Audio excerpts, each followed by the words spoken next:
sillä tätä tiipäämistä, kun me ollaan aina täytökaupassa tai nukkumassa.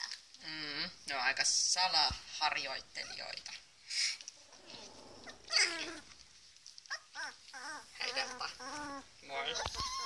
Moi, mitä poika? Ei, onko Delta poika? Delta on poika, se on tää, joka on äitin luona. Ai se Tää on Delta.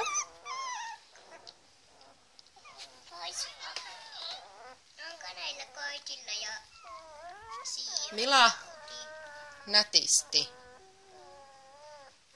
On niillä kaikilla jo silmät jonkin verran. Mila. Ja nyt alkoi sammuminen.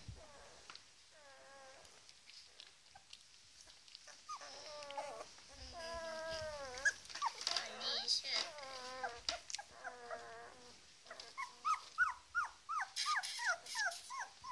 Miksi niillä on täällä paperia? Ne pissii ja kakkaa jo paljon.